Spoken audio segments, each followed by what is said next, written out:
Smile podcast.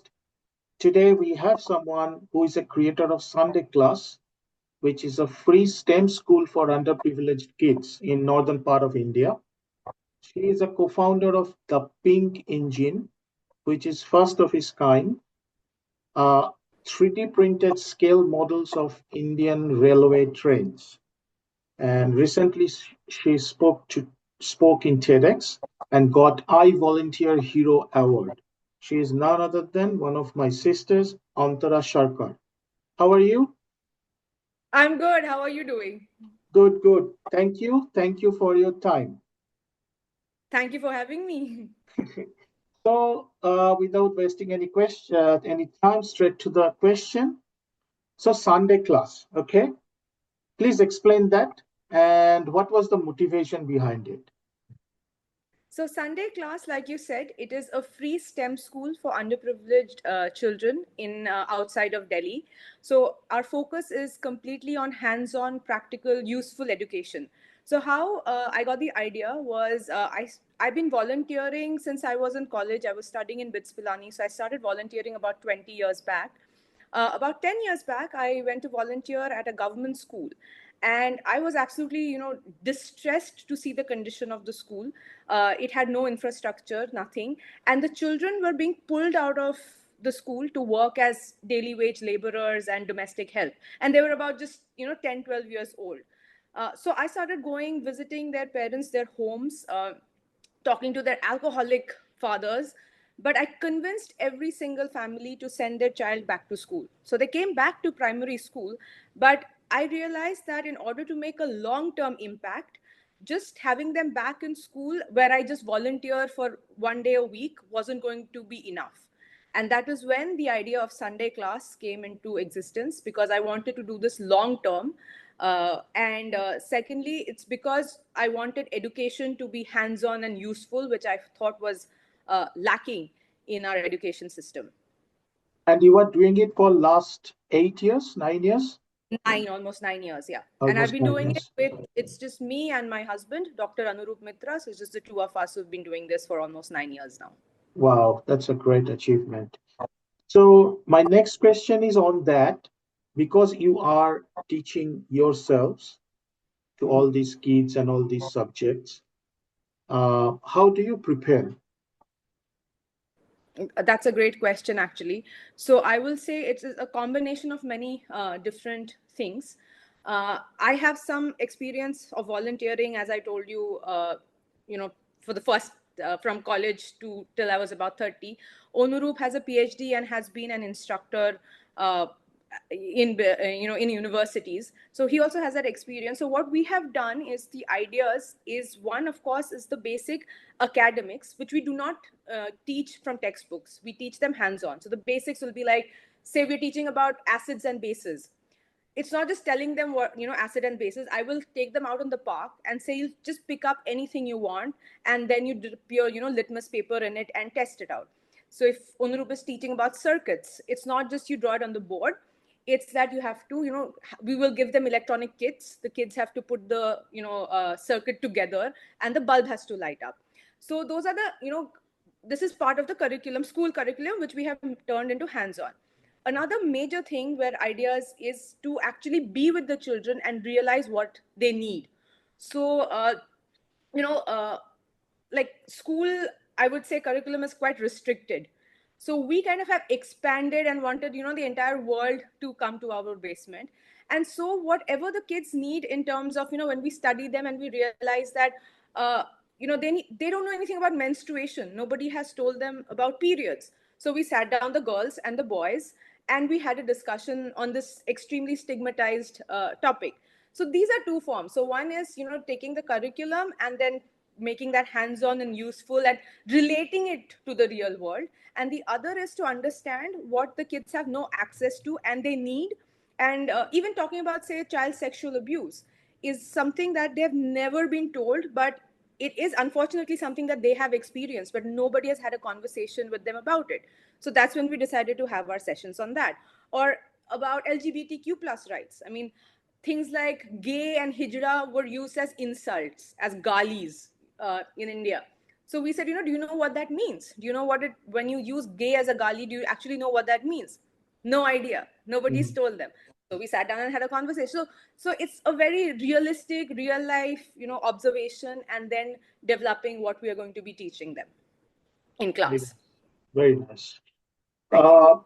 You mentioned that this is a STEM school for underprivileged kids. Okay. Mm-hmm. And from life experience, what I can definitely say, they are privileged in some ways, which we are not. Mm-hmm. Definitely financially, maybe we are more privileged than them, but in some cases, they are more privileged. Is there anything like that? Have you seen any life experience? I have been working in grassroots India for, like I said, almost 20 years, and 10 years, almost 10 years with this community. And I don't want to paint any, rosy rainbow pictures. I'll be Hmm. very honest. Uh, I don't think they're privileged in any way at all. I think they don't even have the very basics. And so, in terms of course, finances is one aspect of it, but there is so many social and family restrictions. So you would think that something like Sunday class or having Unurup and I in their lives would encourage the parents to get their children educated. But even now, after almost a decade, we still constantly have families trying to stop the children from getting educated. Why? Because if they go and work as a daily wage laborer today, the boy goes and works, he will come home with 400 rupees. But the concept that if I teach him, if he studies for another year or two, completes his, say, class 12, that same kid could be making maybe 14,000 rupees, 20,000 rupees in a month. Those concepts do not exist, and it is not that they need those 400 rupees that day. I will tell you, I mean, it sounds like, oh, they have to work. The situation is not always like that. There are other people who are working in the family is sustaining themselves. Uh, or girls education, even now, I know in that neighborhood that a girl who's coming to Sunday class is in school, is getting educated. Her neighbor who is not in Sunday class is married with a child, and she's what, 16, 17. So I have, honestly, I know this sounds like a very depressing and negative maybe answer, but the truth is that I have seen this so close up, and I see it every day. Because Sunday class is just a name, because it looks like we just do it for 2-3 hours on Sunday. But I live through this 24/7. The children come and live with us, stay with. In fact, they just left yesterday. I had some of the girls come and stay with us.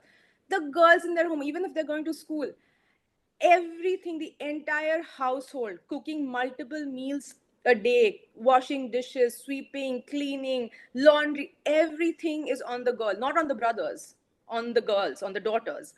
So so I honestly, after so many years of experience with grassroots India, I do not see them privileged. In fact, I don't even think they have the basics, let alone the privilege. I mean, they don't have the basic right to education. They don't have gender equality. I mean, these are basic human rights that they don't have. So privilege is a very uh, foreign concept to them. Wow. Okay. Wow. Okay. All right. So next is like, how did your love for trains turn into a full-blown startup? Because you are one of the founders of the Pink Engine. Yes, so that's a fun story. So Onurup and I both have some, childhood nostalgia associated with trains. I think, like most Indians, I have grown up, traveling the country on Indian railway trains. And Onurup's house is very close to a railway station, so he has actually grown up, sitting in the railway station and watching trains go by in his childhood, since there were no iPads and TVs back then. So we actually had this discussion where we wanted to have a miniature Indian railway train model in our home, as a part of childhood nostalgia. So we looked for it, and online, offline, everywhere, and we realized that nobody was making it. So there were toys that for kids, those big bulky plastic toys, but nobody was making scale accurate models of Indian railway trains.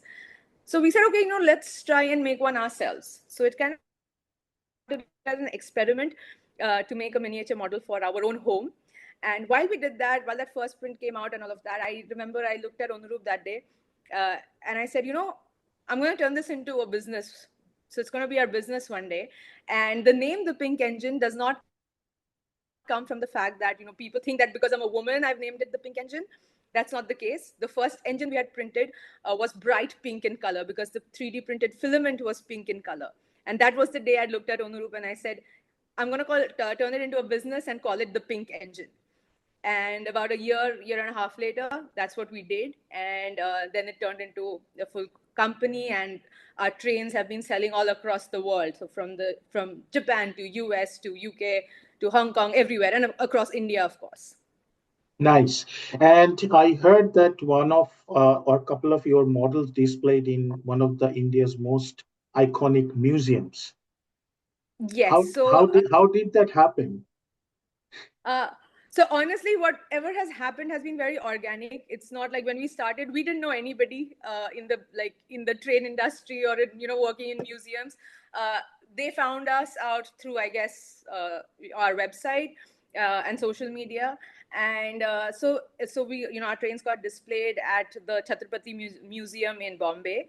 And other than that, of course, that was like our first big thing. Other than that, we have been making trains for Indian Railways themselves. They have museums and exhibitions. And like I said, for people across the globe. So a lot of universities also buy from us. So lots of institutions and organizations, because these are, like I said, not toys. These are very accurate models that are even used for scientific projects, because if they want to study, say, derailment, Indian Railways was facing a lot of derailments in the last year. So we actually had government and universities contacting us because our trains are so accurate that they could use our trains to study why derailments were happening in the real world. So, Nice. so of course, we did not think all of that would happen when we started the company. Like I said, it was just an idea to have a model in our home. But today it makes us feel very happy and very proud that these things are a part of the Pink Engine's journey. Nice. So all these, first before doing, you have to think differently. You have to put those thoughts into, in one piece. So and then becoming a change maker. So what role do you think your education, parenting, life experience, what are those like playing these unique, which is not normal, Pieces not of the puzzle. average? Yeah. What was it? So, like you said, it's a combination of different pieces. Parenting, I have been, I think, very, very lucky and blessed to have parents, my mom and dad, who have been, very supportive throughout. In my whole life, I would say they have been. I've never been treated differently for being a girl, which is still a common practice in India. I have had freedom, I have had education, and I've had the support. And even today, I would say my life is quite unconventional. I Yes. have chosen paths that I could have been doing a 9 to 5, but I started a business. I am child free by choice, but I decided to to take up volunteering, social work, and support other people's children. And there can be a lot of negativity associated with that in our society. But thankfully, my parents have been very supportive of that and of all decisions and choices that I have made in my life. So that is a solid foundation for me, I think, having that backing and knowing that yes, they will be there, they will give their advice, good, bad, whatever, but at the end of the day, I never have to worry or think that I don't have their support, I don't have their respect. That is another thing. Parents respecting you and your decisions are, I think, a very, for me, that's important. And I see a lot of parents who do not do that. I see a lot of toxicity. It has to be done my way, you are my child. So I have never faced that with my parents. So that's one very important thing. Two, as you, for education, there are certain things that I've, of course, learned from the education system, but there's also, what I have learned is what I don't want to do. That was a very important learning for me, because in my childhood, I used to live in South Africa. So I had experienced that education system. And when I came to India, I found that it was quite theoretical and very bookish. And the entire concept of schooling, school teachers, or even universities, was you would always be scared of your teachers. So it was not, for me, it was not respect. What Indians, we believe is respecting our elders, I feel a lot of it is actually fear. And I wanted to change those things. So I wanted, when I started Sunday class or when I started volunteering, for me, education had to be hands-on. So it had to be beyond books. It had to be beyond topics which are beyond books. So like I told you about, from making circuits to being a journalist, movie making, we do all of that in Sunday class, fashion designing, and so those kind of things. But at the same time, being a teacher who is approachable, who is, they know at the end of the day, I am there for them no matter what. And so those are little things that I actually wanted to change from my experiences. I wanted to do it differently from my own experiences in my childhood. And what was the third thing you had mentioned? Life experiences. Oh, yes. So when I was in college, when I was studying in BITS, I had already started volunteering, teaching, little children of laborers and things like that. So there was my summer holiday in college where I went to a village and spent 2 months there, and I ran like a summer camp for children of the village. So I was maybe 19, 20 years old, and they were also teenagers. We didn't really have a lot of age gap, but I was suddenly responsible for, running an entire summer camp. And again, at that time also, I knew I just didn't want to pick up a book and teach them boring things. So I was constantly thinking of new ideas, incorporating games, so that the kids would actually want to come to summer camp, because they were not obligated. It was a free camp, so there was no obligation for them to come, but I had to make education exciting so that they would want to come. So I spent those 2 months in the village, and I feel that played a huge role in me having the confidence to do Sunday class. Because when I wanted to start Sunday class, I faced a lot of resistance. I was actually told by others that you're a woman, you won't be able to do this is too much. I was told those things. But in spite of that, I had the support of my husband, like I said, Unurup, and we just knew that we wanted to do this. It was my dream, and he had my back. And so having that life experience just made it easier for me to be able to start Sunday class, to make STEM into a real hands-on thing, uh, get kids into my classroom, have arguments with their parents if necessary. But it all kind of came together. All those pieces of the puzzle kind of came together, from my parenting, from, like I said, what I did or did not want to do from education, and from my life experiences and Sunday class and the Pink Engine. All of it started because of these. I think it gave me Okay. confidence. Yeah. Yeah, nice. Now, Bits of Social Impact.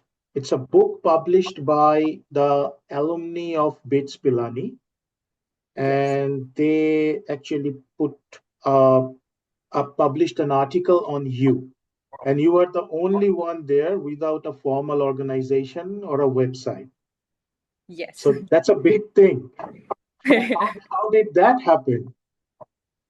So first, let me quickly tell you why we are not an organization, or it does. I mean, a lot of people say, why are you not an NGO? Well, there are lakhs of NGOs, I think, in India. But for me, when we started off, the entire focus was to not treat education or social work as a commodity. you know so till now, Unurup and I have never made a rupee from that. We have never earned a salary or a stipend or bonuses or whatever. We do this completely free. In fact, we give our own money to run this. So for us, it was like doing it like family, taking care of the children like family. So they were, like I said, coming and staying with us, and they do that regularly. So like I said, they were here till last night. They left yesterday. So we did not realize, ever think the need for it. But when people started telling us, we started kind of saying, okay, do we need to register this? What is happening? The red tape and bureaucracy was so much that I figured, my time and resources should be focused on the children, and not focused in sitting in government offices day after day, whereas I could just be teaching or taking care of the kids, supporting the kids. I'm doing this alone. I'm doing this just with the two of us are doing it. We do not have a team of people who would take care of the kids, and one is running after government officials. So that's why we did not kind of pursue that. And I don't know, but I guess it's when you do good work, the universe does its magic. And as for this book, like you said, there's no other person who's not registered, not an NGO. It's just we are the only informal ones. I really don't even know how BITS Pilani found out about it or how they found out about it, and but they did, and it just happened. And I like to think that's the universe's magic, to be honest. Whatever has happened, like you said, the award or TEDx, all of it is the universe coming together and doing its thing. Yeah. If you keep doing what you love, then yeah, universe will come and provide you those prizes. So yeah. Next big thing, how was the TEDx? How was the TEDx experience? It was absolutely fantastic. It was a dream that I didn't even dream of. I mean, I've grown up, from my teenage years. I've been watching TEDx talks, and to actually think I would be on stage saying it. I still sometimes have a little bit of disbelief on some days that it Is has it happened. the first time you applied for it and you I went didn't through? apply for it. I have Oh, not okay. ever applied for anything actually. So all these, whatever publications, interviews, awards, TEDx, I have never applied for anything. So they have just come from So Yeah. I got an email 4 months before TEDx, in sometime I think in November. I got an email saying from Delhi University, a college from Delhi University, saying that we want you as a TEDx speaker. So initially it was disbelief, like, is this real, is this fake, but then we had a couple of conversations, and as it went along, so it was basically 4 months of preparation for it. And so the speech, the lots of signing and of MOUs, lots of guidelines, a whole set of guidelines. Then we used to have run throughs every day before TEDx. So it's, I mean, we don't, I having watched TEDx for, I don't know, 15, 16 years, I never knew the amount of hard work and preparation that goes on behind for months for that person to be on stage and speaking. So I got to experience that. And on the day of TEDx also, it was, I'm very happy with the experience of just of being on stage, of meeting the audience, the people in the audience, meeting the others. There were a couple of other speakers as well, coming from different worlds. So we kind of all got together, had conversations. It was a really an experience of a lifetime. I really enjoyed it, learned from it. And like I said, I have never applied for any of this. So I think that made it even more special, because it was a complete surprise, and a very good surprise. So, like you came from this social enterprise angle. What were the other speakers? Like, So I what? came from a mix of both. I came Okay. from both starting a business as well as a Sunday class. So it was a Okay. combination of running two initiatives which are very different from each other. So Right. I kind of had a conversation about how these two seem very dissimilar to each other. So that was, what I spoke about. As for other speakers, there was a woman who is an architect and has become a supermodel. So she's Miss India Tourism. There was a transgender actor. There was a boy who used to sell ice cream. And he eventually started a YouTube channel teaching political science, and how he has now become this huge educator on YouTube. And so, yeah, so these are the different kind of people Wow. I met. It was very fascinating. Nice. So we are almost Oh, end and of. I have to mention Sorry. one more person.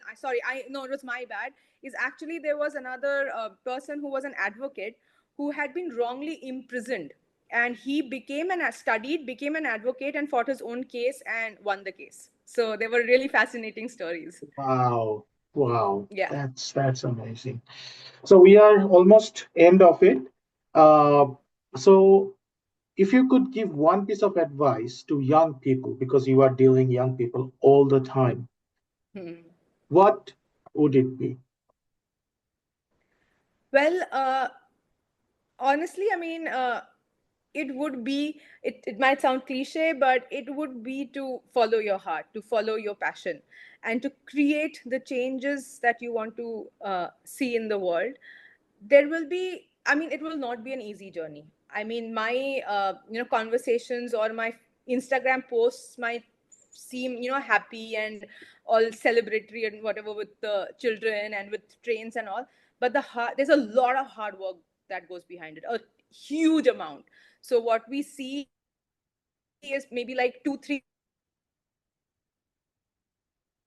not glamorous at all. So like I said, TEDx, you're like, it's an example of that. It's 4 months of prep for those few minutes, for those 18 minutes on stage. So entire life is like that. Sunday class, the Pink Engine, all of it is like that. But at the end of the day, I know that there is nothing else I would prefer to do than this. And for me, Sunday class, when I started it, I did not think children would get up every Sunday to come and study. It was like, so I thought, I'm going to give it a shot. It'll work for maybe 2-3 Sundays, and then it probably won't. So I was very realistic in that sense of that it would fail. But I knew that if I did not try, I would regret it for the rest of my life. So I said I would rather try, fail at it, and said, okay, it did not work out, okay, next. But the thing is, if I had not started Sunday class, if I had not started the Pink Engine, my entire life I would have been wondering that, oh, I did not try, I did not follow my passion, I did not follow that dream I had, and I didn't want to live like that. So that was my advice to the youth, that if there is something that that it's itching, making you stay awake at night, give it a shot. You might fail, and that is okay. I mean, failing is okay. It's not the end of the world. But if you don't try, you will always live with that regret that, oh, what would have happened if I did? If Nice. only I had tried. Nice. So on that, as you know, if you want to live your life in your own terms, this is the right place. This is URL podcast. So on that, thank you, Antara. Thank you for your time. We should end our podcast here. Yes, thank you so much for having me. I really enjoyed this conversation, and I think the questions were very good. I got to cover a lot of different things, and I really enjoyed it. Thank you so much. Thank you. Thank you.